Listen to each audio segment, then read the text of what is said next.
अस्सलामुअलैकुम दोस्तों। आज हम लेकर आए हैं वो पैगाम जो किसी अखबार, किसी ब्रेकिंग न्यूज़ या किसी डिफेंस एक्सपर्ट ने नहीं दिया। ये रूहानी नज़र का पैगाम है, बाबा जी की ज़ुबानी, जहाँ हर एक सवाल का जवाब आसमान से आता है, ज़मीन तक सुनाया जाता है। मैंने बाबा जी से पूछा, बाबा जी, सबसे बड़ा सवाल, क्या इंडिया असल में अटैक का प्लान बना रहा है? और अगर हाँ, तो वह प्लान किस दिन, किस जगह और किस स्टाइल में होगा? बाबा जी ने एक गहरा सांस लिया और बोले, बेटा, मुझे इंडिया के एक बंद कमरे में कुछ मैप खुलते हुए नजर आए हैं, जहां दो शहरों के नाम लिखे हुए नजर आए, सियालकोट और नारोवाल। इंडिया की फिलहाल नीयत डायरेक्ट अटैक नहीं, बल्कि स्टेज स्ट्राइक का प्लान है, जिसे प्रोवोकेशन रिस्पॉन्स का नाम दिया जा सकता है। वो चाहते हैं 31 मई या 1 जून की रात छोटा सा माइनर सा बॉर्डर एक्शन करें, जहां कुछ टैंक्स और बीएमपी विशल्स जमीन से सिर्फ बॉर्डर के पास 4 से 6 किलोमीटर तक आगे बढ़ें, जैसे एक्सीडेंटली किसी पेट्रोल को पुश कर दिया हो। इसका असली मकसद जो है वो पाकिस्तान को पैनिक और गुस्से पर लाना है। फौजी इंतजाम के साथ साथ इंडिया की मीडिया टीम एक वायरल वीडियो शूट करने की प्लानिंग में है। मैंने फिर बाबा जी से पूछा, बाबा जी, इंडिया की तरफ से टैंक्स या बड़ी मशीनरी की असली पोजीशन क्या है? किस जगह, कितनी तादाद और किस अंदाज में? बाबा जी ने बताया, बेटा, रूहानी नज़र में मुझे गुरदासपुर और अमृतसर के बीच एक सफ में 23 टैंक्स खड़े नजर आए। उनमें से कुछ BMP-2 विशल्स भी हैं। बाबा जी ने बताया, उनकी इन्फेंट्री तकरीबन 9,000 जवान बॉर्डर लाइन से 8 से 10 किलोमीटर पीछे। सबसे आगे स्पेशल फोर्सेस का एक छोटा ग्रुप भी है, जिनका काम बस छोटा क्रॉस बॉर्डर रेड दिखाना है, लेकिन असल नियत प्रेशर बिल्ड करना है।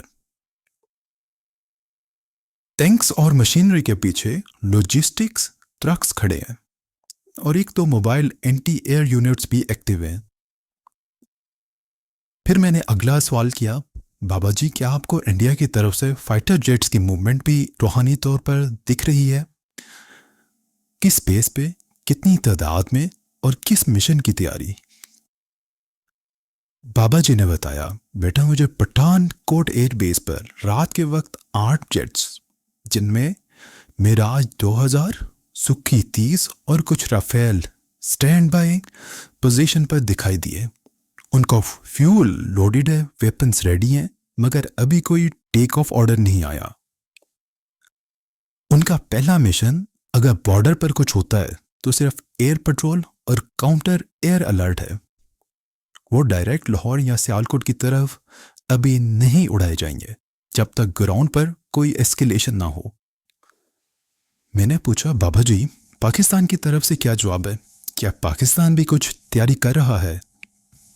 बाबा जी ने बताया, बेटा, पाकिस्तान की स्पिरिचुअल हिफाजत का दायरा अभी भी जिंदा है और मुझे लाहौर और सियालकोट के अंदर कुछ बुजुर्ग, कुछ सीनियर मिलिट्री ऑफिसर्स सजदे में दिखाई दिए। फौज की तरफ से क्विक रिएक्शन फोर्स एक्टिव है, एयर डिफेंस अलर्ट पर है और सबसे अहम, दुआओं और सदक़े का नूर है, जो अभी तक ज़मीन पर रोशनी की तरह बिखर रहा है। पाकिस्तान अभी तक डिफेंसिव है, ना पहले निशान, ना पहला जवाब। वो चाहता है फितना टले।